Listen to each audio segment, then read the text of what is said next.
of looking at things actually as they are.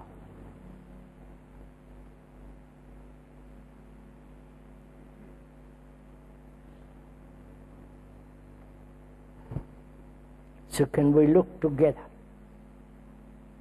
Because the speaker doesn't belong to any organization, to any group, to any particular religion, no nationality, etc., etc. It's only then you can observe.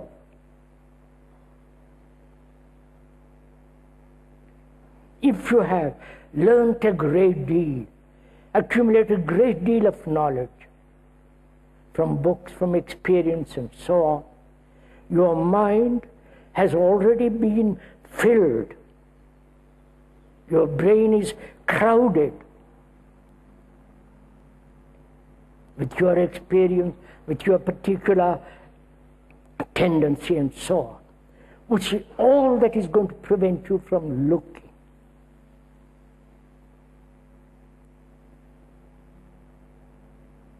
Can we be free of all that to look? To look at what is happening actually in the world. That is the criteria. The terror, all that. The terrible religious sectarian divisions. One guru opposed to another idiotic guru. Vanity behind all that. The power, the position, the wealth of these gurus is appalling. Now, look at it. In the same way, to be free to look at what we have been, to what we have been programmed.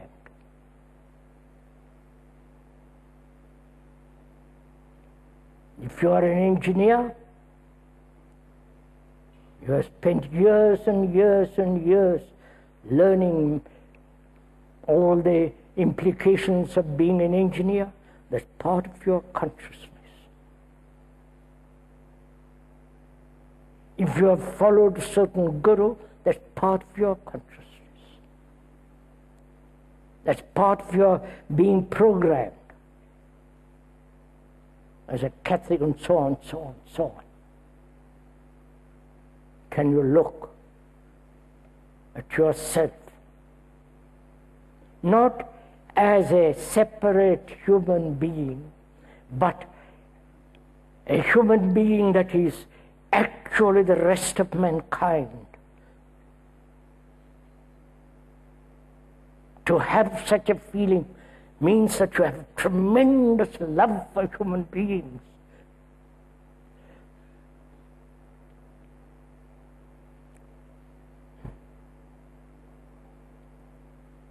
Then, when you are able to see clearly, without any distortion, then you begin to inquire the nature of consciousness, not only the professional and all the rest of the group, but also much deeper layers of consciousness.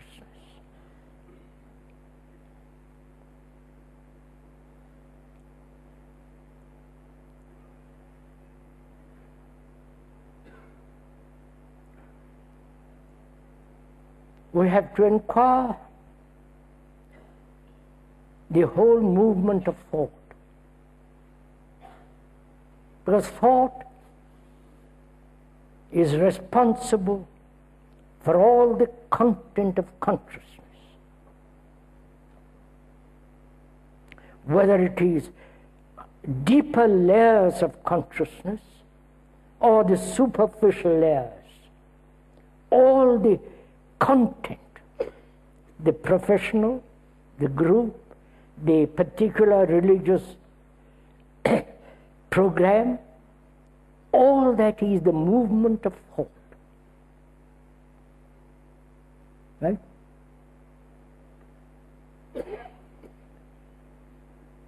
If you had no thought, there would be no fear,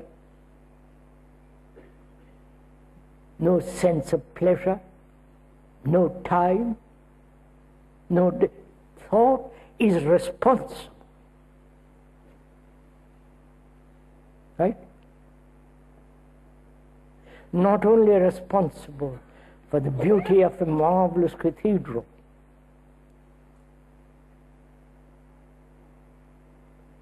thought is also responsible for all the nonsense that is inside the cathedral.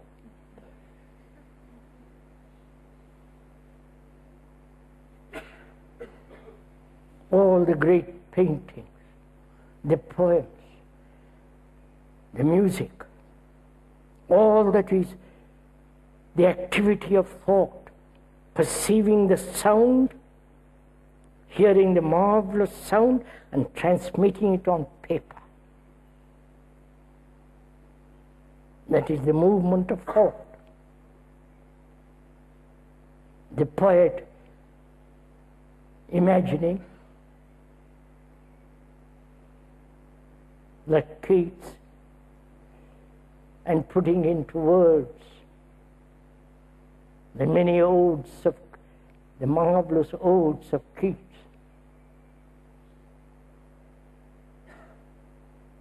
And thought is responsible for all the gods in the world, all the saviors, all the gurus and all the obedience following. The whole works is the result of thought, which may be turned into pleasure, gratification, escape from loneliness, and all that. Thought is the common factor of all mankind. The poorest villager in India or in the Asiatic world thinks as the businessman, the chief executive thinks, as the religious head thinks. That's a common, everyday fact. That's the ground on which all human beings stand.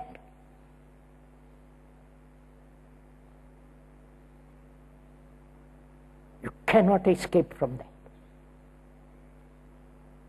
And we have to find out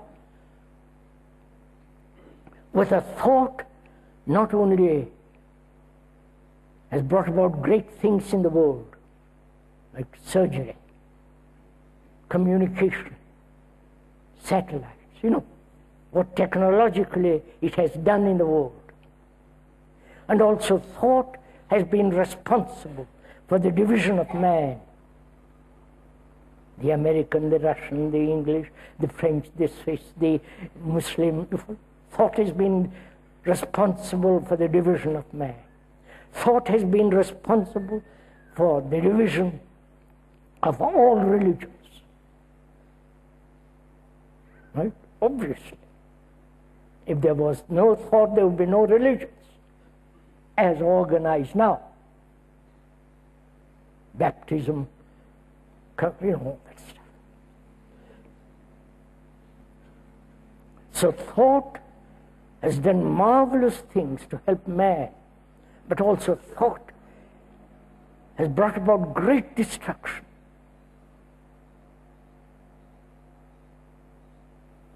Terror in the world.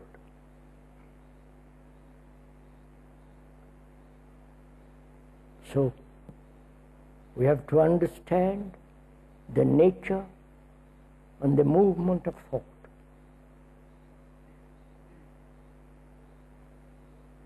Why you think in a certain way,